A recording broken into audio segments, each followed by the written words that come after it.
시청자 여러분, 주 안에서 평안하십니까? 한나라교회 김상배 목사입니다. 성경을 통하여 뜻으로 진리를 찾아가는 귀한 시간입니다.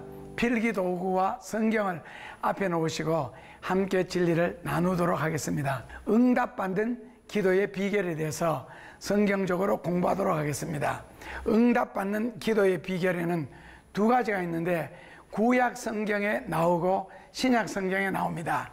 물론 부분적으로는 응답받는 기도의 방법에 대해서 상당하게 많이 나오는데 그것을 집중해 놓은 곳이 성경에 두 군데 있습니다. 구약에서는 이사야서 58장 1절에서 11절이고 신약에서는 빌립보서 4장 4절에서 7절이 가장 잘 요약이 되어 있습니다. 이사야서 58장 1절에서 11절은 끝에 부분에 가서 구구절절 본문 해석하도록 하고, 그 다음에 신약 성경에서는 빌립보서 4장 4절에서 7절에 보면은 응답받는 기도의 방법에 있어서 세 가지를 제시했습니다. 첫째로는 4절에 주 안에서 항상 기뻐하라, 내가 다시 말하노니 기뻐하라. 그래서 기도의 응답받는 방법 중에 첫째로는 기뻐하라가 있고, 둘째로는 4장 5절에 보면은 관용하라, 주 안에서 용서하라, 그리하면 주님께서 너에게 가까이 오시리라. 주께서 가까이 오시기 위해서는 용서라는 방법이 반드시 필요하답니다.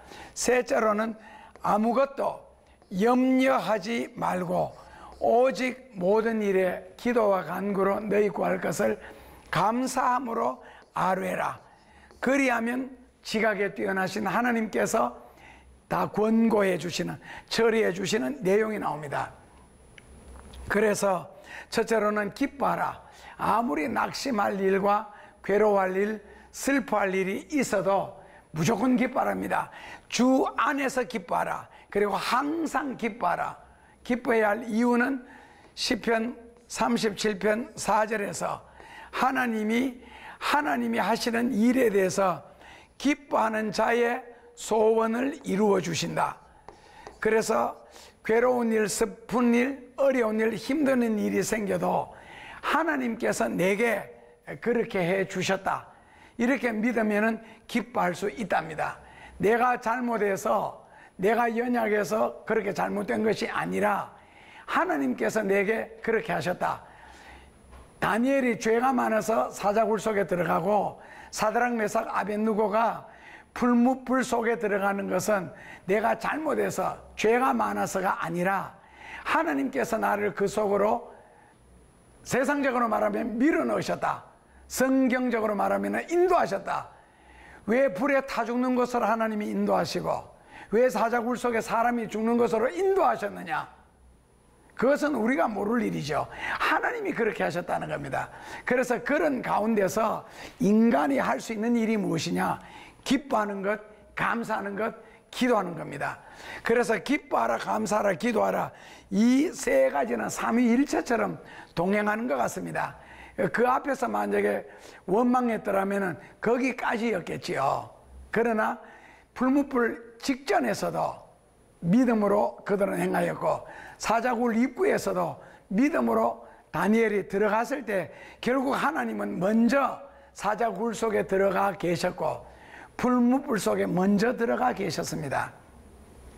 그러니까 결국 풀무불 안에서도 동행하셨고 사자굴 속에서도 지켜주셨다. 그래서 모든 것을 하나님께서 내게 그렇게 해주셨다라고 믿으면은 기뻐하랍니다. 믿으면은 감사하라는 거고, 그 사실을 믿으면은 뭐라고요? 염려하지 말라는 겁니다. 타 죽는 자리에 들어가면서도 기뻐하고 감사하고 염려하지 말고, 사자굴 속에 들어가면서도 기뻐하고 감사하고 염려하지 말고 기도하라는 겁니다. 이것이 기도에 응답받는 비결입니다. 그래서 여호와를 기뻐하라, 그리하면 저가 너 마음의 소원을 이루어 주시리로다. 그리고 용서 못할 일이 참 많잖아요. 세상적으로 말하면 가서 막 죽이고 싶은 심정, 원수 진 사람 원수 지고 싶은 심정 가능합니다. 그럴 수도 있지요. 그런데 성경에는 용서랍니다. 왜? 용서해야 주께서 너에게 가까이 오신다. 성경의 조건은 그겁니다. 원수질 만한 일이 있고 생전에 보기 싫은 사람이 있을지라도 그 사람을 용서하고 너 기도가 응답받을래. 평생 원수지고 그러면 주님께서도 너와 절대로 가까이 하지 않고 하는 기도는 응답 못 받을래. 그걸 생각한다면 억울하지만 답답하지만 싫지만 용서해주고 기도의 응답을 받는 것이 훨씬 더 큰 축복이 아니냐. 그래서 용서하라는 겁니다. 왜 염려하지 마라 그러느냐. 염려라는 것 자체가 하나님의 능력을 의심하고 하나님의 사랑을 의심하고 하나님의 약속, 즉 인격을 무시하는 행위입니다. 왜? 우리는 하나님의 자녀니까. 그래서 염려하지 말라는 겁니다. 하나님이 어떻게 염려하지 않고 사느냐, 그것은 우리 탓이고, 염려하지 않게 해주시니까 염려하지 말라는 거고, 염려할 일이 있으니까 기도를 함으로 하나님을 인정하고 기뻐하고 감사함으로 그 능력을 체험하라는 것이지, 평소에 기뻐할 수밖에 없고 감사할 수밖에 없는 일들이 연속 생기는데 왜 염려하지 말라는 말이 나오겠어요? 그러니까 하나님을 믿으면 이렇게 살아라, 그러는 뜻입니다. 시편 35편 13절에 그렇게 되어 있습니다. 하지 않는 기도가 응답받을 수는 없습니다. 그래서 기도하면 응답이 내려온다 그러는데, 기도가 무엇인지 어원 분석부터 먼저 한다면 기도에는 대표적인 것이 세 단어가 있습니다. 첫째로는 파가, 둘째로는 아타르, 셋째로는 엔딩 가카노인데, 이 히브리어인데 영어로 번역을 했습니다. 그냥 한국말로 해석하면 기도란 무엇이냐 그랬을 때 진리 안에서 만난다, 하나님 안에서 만난다, 발견한다, 체험한다, 그런 뜻입니다. 성경은 믿음의 대상입니다. 믿고 읽으셔야 됩니다. 아니면은 알고 읽어야 할 부분이 있습니다. 그래서 그 나라의 문화, 역사적인 배경 이런 것은 미리 알고 성경을 읽으면은 이해되는데 굉장히 도움이 되지만, 믿어야 할 것은 믿고 성경을 받아들여야 되고, 알아야 될 것은 알고 성경을 읽어야 되는데, 알아야 될 것은 무조건 믿어라 하면은 맹신이 됩니다. 그 다음에 믿어야 할 것을 알려고 노력하다 보니 인간적으로 성경을 해석하게 됩니다. 오병이어 어린아이가 먹을 거 있었는데 어른들이 없었겠느냐, 아이가 내놓으니까 어른들이 미안해서 이제 내놓다 보니까 12광주리가 남은 것이지, 이런 식으로 해석을 합니다. 그래서 믿고 알아야 될 것을 자꾸 알려고 하다 보니까 이제 자유주의, 그 다음에 진보주의 이런 식으로 나오는 거예요. 그런데 기도는 철저하게 몸 안에서, 하나님 안에서 체험한다, 성경 안에서 체험한다. 기도만은 체험의 신앙입니다. 왜냐하면 기도를 드리는 목적이 응답받기 위해서 기도를 드리는 거고, 응답받지 않기 위해서 기도하는 사람이 어리석은 사람이고 시간 낭비죠. 그리고 기도에 응답이 없었다면 기도는 역사 속에서 벌써 사라졌습니다. 그래서 유대인들이 사용하는 단어가 한 20만 단어가 되는데, 사전에는 그 중에서 가장 아름다운 단어가 뭐냐 그랬을 때 유대인들은 가장 아름다운 단어를 히트 파레르라는 단어를 씁니다. 가장 아름다운 단어 히트 파레르, 한국말로 해석하면 기도한다는 뜻입니다. 그래서 기도가 가장 아름다운 단어로 그들은 믿습니다. 그런데 그 히트 파레르라는 기도라는 단어에는 체험한다, 발견한다, 만난다는 뜻이 있고, 그 다음에는 아타르라는 기도는 신에게 향을 태우다, 이건 옛날에 조금 원하니까 미신식으로 하는 거고, 그리고 자기 자신을 하나님에게 바치는 것도 기도한다라고 표현을 하고, 그리고 헌신한다, 희생한다, 아니면은 아프리카에 있는 어떤 족처럼 친구가 슬픔을 당하면은 손가락 마디 하나를 돌로 끊어서 나무 이파리에 사서 보냅니다. 신체 일부를 드리는 거예요. 이런 것도 기도한다라고 해석을 합니다. 그 다음에 이제 돌진한다, 기습한다, 공격한다, 하나님의 뜻에 도달한다. 하나님의 뜻에 도달한다는 것을 여기서는 이렇게 표현을 했지요. 그렇게 해서 하나님의 뜻에 도달하는 거. 천국은 침노한다 했을 때 그 단어입니다. 그래서 하나님의 뜻에 도달한다 하는 것이 대략 이제 기도의 원어의 뜻이고요. 그 다음에는 응답받기 전에 이제 기도란 무엇인가를 공부하고 있는데, 기도를 바로 히트 파레르라 그럽니다. 히트 파레르라는 말은 두 가지 뜻이 있습니다. 첫째로는 돌아본다, 둘째로는 달아본다. 이제 유대인의 기도 형식입니다. 유대인들은 무릎을 꿇고 기도할 때 하나님 나에게 복을 주시옵소서, 뭐 병을 고쳐 주시옵소서, 형통하게 하소서, 이런 요구성 기도를 하기 전에 반드시 기도할 때 철저하게 먼저 돌아봅니다. 왜 돌아보느냐?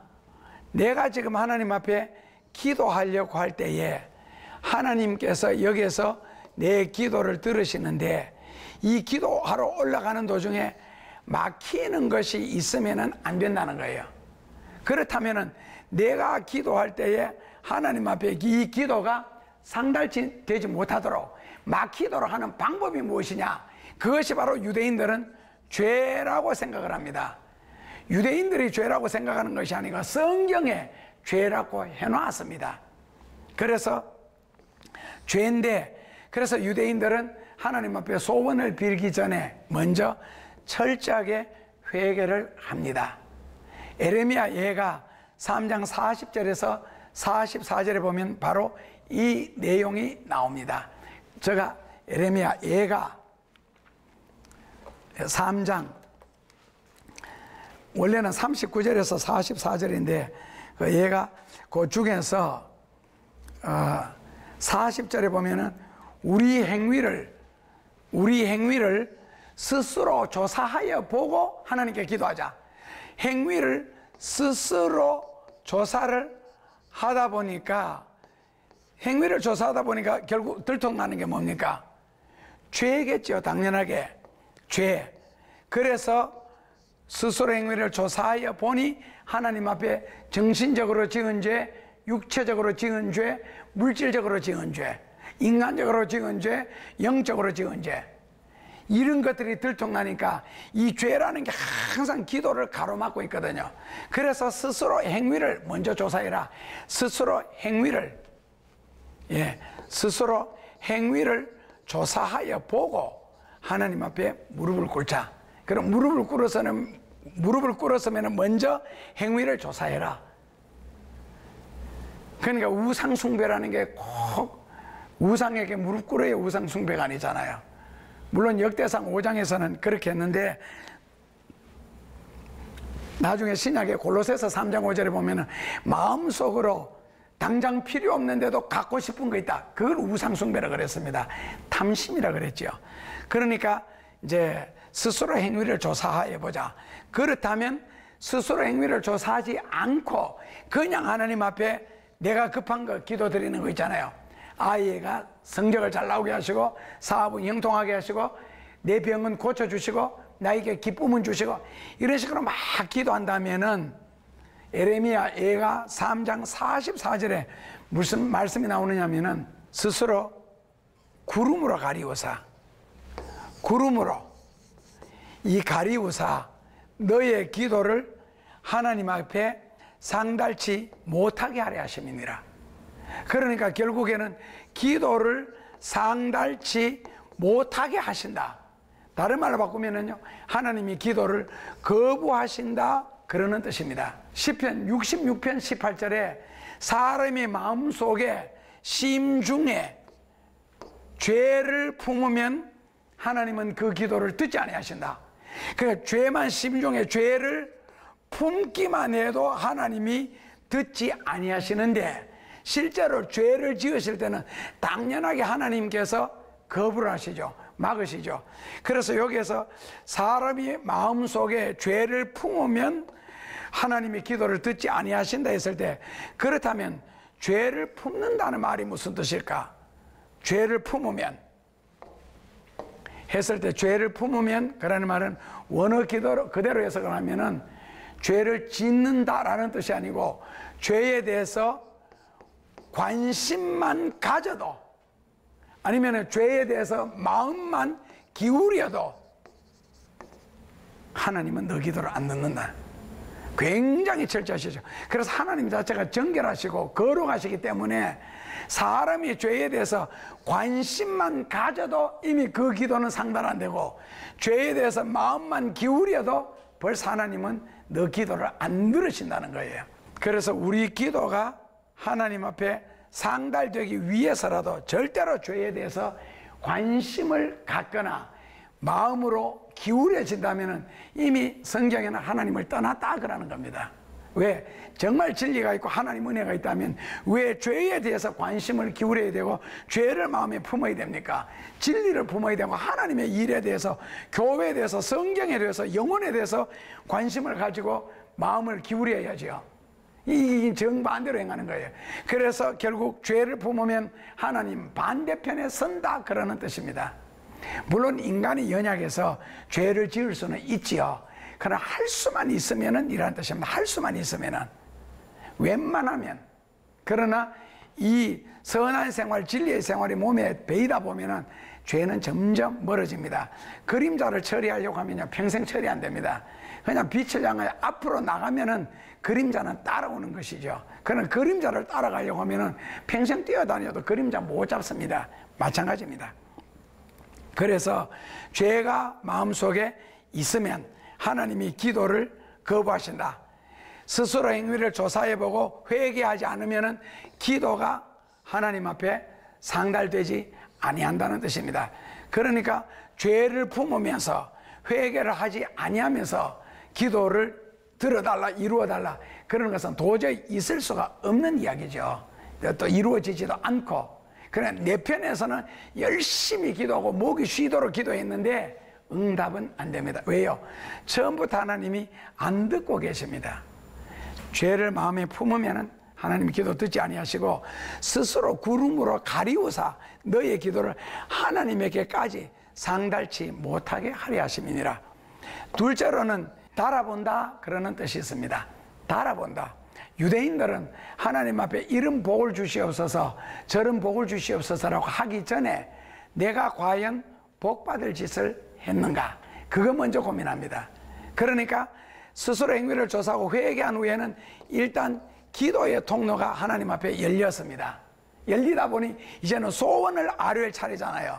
근데 소원이 이제 다양한데, 예를 들어서 돈으로 비유할게요. 이해하기 쉽게. 나는 신을 위해서 10만 원 정도의 헌신, 수고, 헌금, 봉사를 안 했는데 지금 내가 하나님의 도움을 받을 것이 한 5억 정도 된다.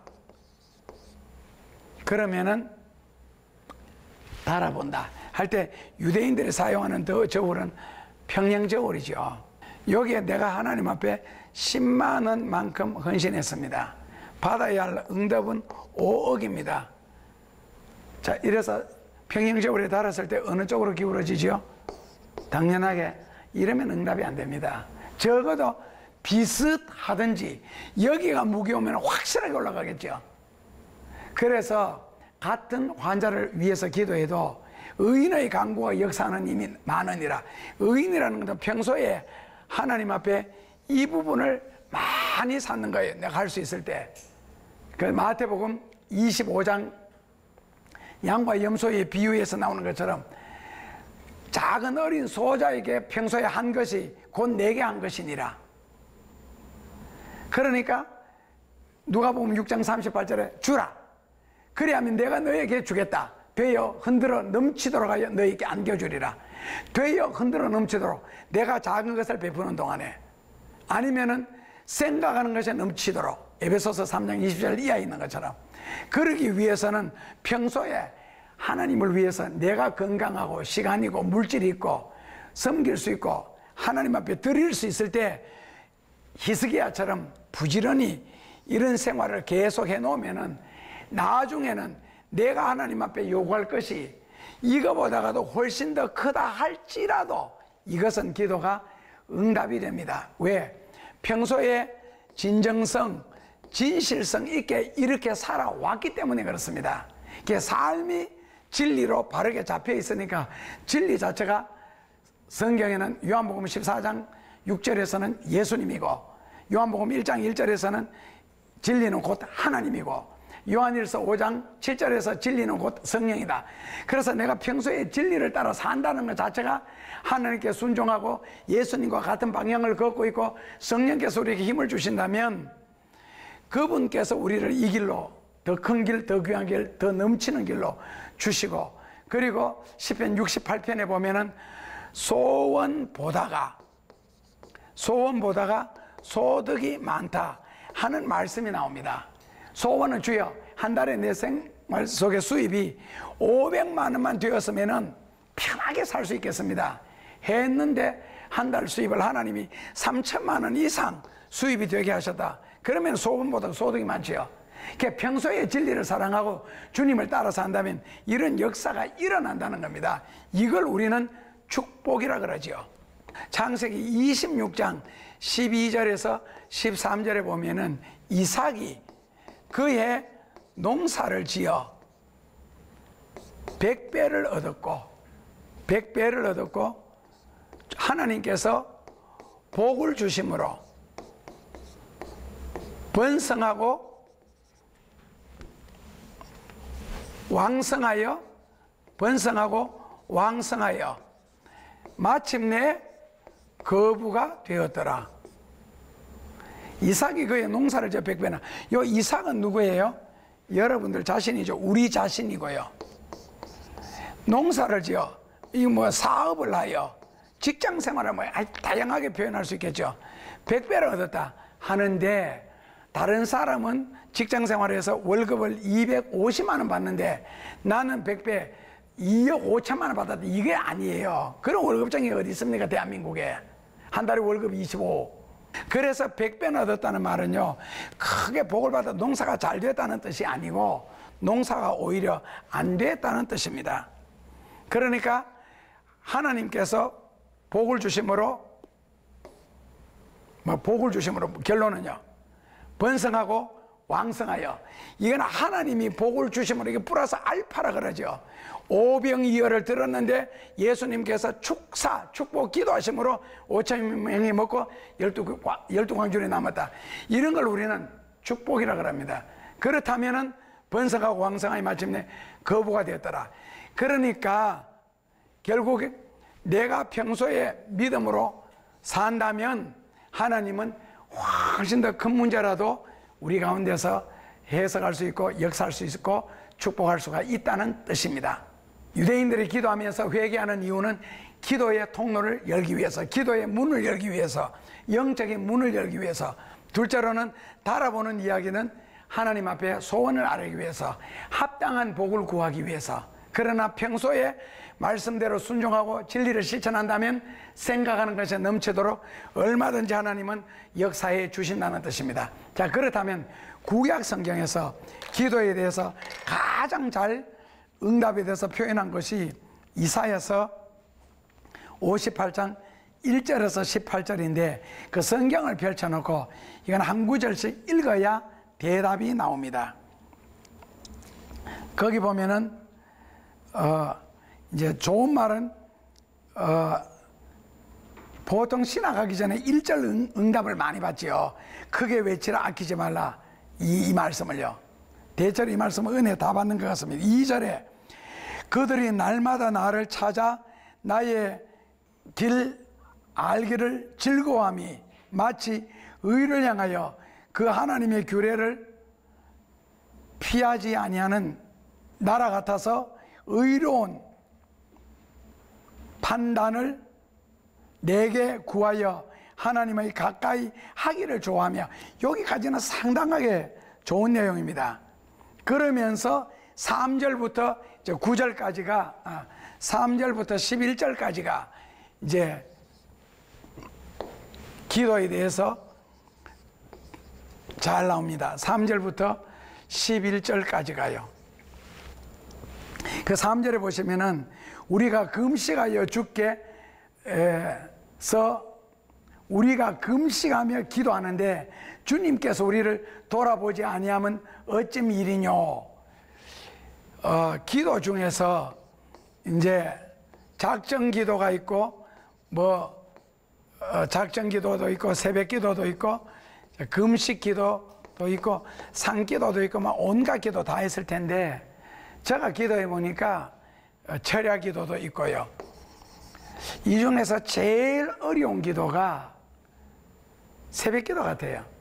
새벽 기도가 제일 어려운 것 같은데 지금 오늘 이사야 성경은 금식 기도 이야기가 나옵니다. 왜 금식 기도가 중요하냐 했을 때에 생물의 제1법칙은 먹어야 산다. 제2법칙은 싸야 산다. 근데 먹는 것을 포기하고 기도한다는 것은 우리말로 바꾸면은요, 목숨을 걸어놓고 기도한다. 목숨을 걸 수밖에 없을 정도로 아마 큰 문제, 응급한 문제가 있는가 보죠. 그래서 금식 기도를 하는데 하나님이 우리를 돌아보지 않는다는 거예요. 나는 목숨 걸어놓고 지금 기도하는데, 그러면 왜 하나님은 왜 안 돌아보시느냐? 그 다음에 답이 나오기를, 너희가 금식하면서 오락을 찾고 온갖 일을 다 한다는 거예요. 네 할 때 다 하면서 밥만 굶는 것이 이게 금식이냐는 거예요. 밥만 굶는 것이. 그래서 4절에 보라, 너가 금식하면서 다투고 싸우고 주먹으로 치고 받고 그러면서 목소리로만 하나님 앞에 상달시키려고 한다는 겁니다. 그게 기도냐는 거예요. 진정한 기도는 입술로 나오는 기도와 몸으로 실천하는 기도가 어울려질 때 그게 진정한 기도가 되는데, 입으로만, 말로만, 목소리로만 하나님 이거 이루어 주시고 저거 들어 주시고 그러면서 생활 속에서 자기 할 짓 다 하고 지을 죄는 다 짓는다. 이게 무슨 기도냐는 거예요. 그래서 5절 보면은 이것이 어찌 나의 기뻐하는 금식이 되겠으며 이것이 어찌 사람이 그 마음을 괴롭게 하는 날이라 하겠느냐. 머리를 갈대같이 숙이고 굵은 배와 쇠를 펴는 것을 어찌 금식이라 하겠으며 여호와께서 연락할 날이라 되겠느냐. 그러니까 외식적으로 가식적으로 흉내만 내지 말라는 거예요. 그 밥만 굶는다고 내 금식기도 하는데 얼굴 사납게 해서 길에 나가서 펴내지 말라는 겁니다. 그것이 금식이 아니라는 뜻이에요. 그렇다면 진정한 금식은 무엇이냐? 6절에 나의 기뻐하는 금식은 흉악의 결박을 풀어주며 멍에의 줄을 끌어주며 압제당하는 자를 자유케 하며 모든 멍에를 꺾는 것이 아니겠느냐. 그러니까 분명하게 금식 기도의 응답은 있습니다. 분명하게 금식 기도의 능력, 금식 기도의 능력이나 금식 기도의 응답은 있습니다. 나의 기뻐하는 금식 기도는 하나님이 기뻐하시는 금식 기도만 할 수 있다면 거기는 분명하게 첫째로는요, 흉악의 결박을 풀어주고 멍에의 줄은 끌어주며 압제당하는 자는 자유케 한다. 그러니까 돈 문제, 건강 문제, 어떤 사업 문제, 인생 삶에 꼬이는 문제, 자녀들 문제, 부부관계 문제, 뭐 인간관계 문제, 온갖 문제에 있어서 나를 결박하고 있는 흉악적인 거, 그리고 나를 묶고 있는 멍에, 이런 모든 문제는 분명하게 해결이 된답니다. 왜? 하나님이 기뻐하는 금식 기도를 드리면요. 그러면은 뭐가 하나님이 기뻐하는 금식 기도냐? 답은 7절에 있습니다. 보시면 줄인 자에게 식물을 나누어 주며 유리하는 빈민은 너 집에 들여서 대접을 해주고 벗은 자를 보면 입히며 사람을 피하여 스스로 숨지 않는 것이 아니냐. 그래서 결국 7절에서 기뻐하는 금식에는 분명하게 응답도 능력도 나타나는데, 줄인 자에게, 유리하는 자에게, 벗은 자에게 도와주라. 한마디로 말하면 뭡니까? 구제입니다. 섬김입니다. 조금 더 폭넓게 말하면요, 이것은 선교가 됩니다. 선교와 전도는 조금 다릅니다. 폭이요. 그래서 결국에는 구제하고 섬기는데, 금식하면은 우리가 밥 한 끼에 보통 10,000원 정도를 잡을 때 하루에 3끼 먹으면 30,000원어치 먹습니다. 그러면 열흘을 금식을 하면은요, 곱하기 30,000원을 해서 300,000원을 금식 헌금으로 하나님 앞에 헌금하든지, 아니면은 이 300,000원을 모아서 누구를 돕든지 해야 온전한 금식이지, 아니면 돈 아낀 것밖에 안 돼요. 생활비 아낀 것밖에. 한 달에 우리 집에 생활비가 만약 200만 원 쓴다. 그럼 한 달 금식하면 200만 원을 헌금해야 되지.